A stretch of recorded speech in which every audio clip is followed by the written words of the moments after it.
কর্তৃত্ববাদী সরকার তাদের সুবিধার্থে internet shutdown করে যা নাগরিকের সাথে প্রতারণার শামিল। এর মাধ্যমে ভিন্ন মতকে দমিয়ে রাখা এবং সম্প্রদায়গুলোকে বিচ্ছিন্ন করা হয়। দেশ বিদেশের ৮০০ প্রতিনিধির অংশগ্রহণে ৩ দিনব্যাপী বে অব বেঙ্গল কনভারসেশনের সমাপনী দিনে কেবল ইন্টারনেট শাটডাউন নয়, বিদ্যুৎ ও কয়লা উৎপাদন, শিক্ষা, চিকিৎসা, রাজনীতি, অর্থনীতি সহ নানা বিষয়ে আলোচনা হয়। সাবেক সরকারের আমলে আন্তর্জাতিক কনভারসেশন বে অফ বেঙ্গলের আয়োজন করতে গিয়ে নানাভাবে বাধাগ্রস্ত হলেও এবার তৃতীয়বারের মতো আজ শেষ হতে যাচ্ছে এই আয়োজন। প্রথম সেশনেই আলোচকরা ইন্টারনেট শাটডাউন নিয়ে আলোচনায় যোগ দেন। জুলাই বিপ্লবের সময় ইন্টারনেট বন্ধ করা এক ধরনের প্রতারণা হয়েছে বলে মন্তব্য করেন আলোচকরা। তারা বলেন, কেবল দেশে নয়, বৈশ্বিকভাবে ইন্টারনেট শাটডাউনে নীতিমালা করা উচিত। ইন্টারনেট শাটডাউনটাকে ইউজ করা হয় ফ্রিডম অফ স্পিচ বা ফ্রিডম অফ এক্সপ্রেশন, এটাকে এটার উপর একটা কন্ট্রোল করার জন্য। ইন্টারনেট ব্যবহারটাকে একটা বৈশ্বিক মানবাধিকার হিসাবে দেখতে হবে এবং নাগরিকের একেবারে প্রাত্যহিক অধিকার হিসাবে দেখতে হবে।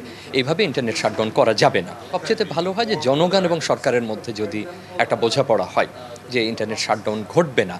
আলোচনা হয় কোয়াড এবং RCEPর মতো কিভাবে দেশগুলি কানেক্টিভিটি বৃদ্ধি করতে পারে, ভূ রাজনৈতিক প্রতিযোগিতায় নিরাপত্তা অংশীদারিত্বকে শক্তিশালী করতে পারে সে বিষয়ে আলোচনা করা হয় গণমাধ্যম ও সিভিল সোসাইটি নিয়েও। Everything can't be left to government funding.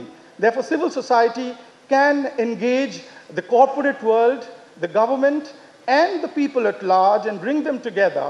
অন্যদিকে বাংলাদেশে একটি কর্পোরেট পাওয়ার পারচেজ এগ্রিমেন্ট ফ্রেমওয়ার্ক প্রতিষ্ঠার জন্য বর্তমান চ্যালেঞ্জ, সুযোগ এবং সুপারিশ নিয়ে আলোচনা করেন বক্তারা। 2030-এর মধ্যে আমাদের কার্বন ফুটপ্রিন্টকে অর্ধেক করে ফেলতে হবে। এটা একটা বিগ গোল, অ্যাম্বিশিয়াস গোল। এটার জন্য আমাদের রিনিউয়েবল এনার্জি অ্যাক্সেস করা দরকার, যেন আসলে গ্রামীণ ফোনের মতন অন্য কর্পোরেটরাও যেন ডাইরেক্টলি রিনিউয়েবল এনার্জি অ্যাক্সেস করতে পারে। শান্তি, স্থিতিশীলতা, উন্নয়নই সবার লক্ষ্য, কিন্তু পুরনো ভুল থেকে শিক্ষা নিয়ে নতুনভাবে পথ চলা যায় কিনা সেই বিষয়ে পরামর্শ দেন বিশেষজ্ঞরা। এই দেশগুলো এই মুহূর্তে পৃথিবীর ভূ রাজনৈতিক কারণে এবং অর্থনৈতিক রাজনৈতিক কারণে একটি বিশেষ গুরুত্ব নিয়ে আছে। সেহেতু এই অঞ্চলের শান্তি, স্থিতিশীলতা, উন্নয়ন বিশ্বের জন্য গুরুত্বপূর্ণ। যেটা গত কয়েক বছর থেকে প্রতিবেশী ভারতের একটা টেনশন আছে এবং সেই টেনশনটা এখনও একটা আমি বলবো খুবই বাজে অবস্থায়, বাজে জায়গায় দাঁড়িয়ে আছে। এই কনফারেন্সে একটা খুবই ক্লোজ ডোর ডায়ালগের আয়োজন করেছিলাম, খুবই হিটেড ডিসকাশন হয়েছে।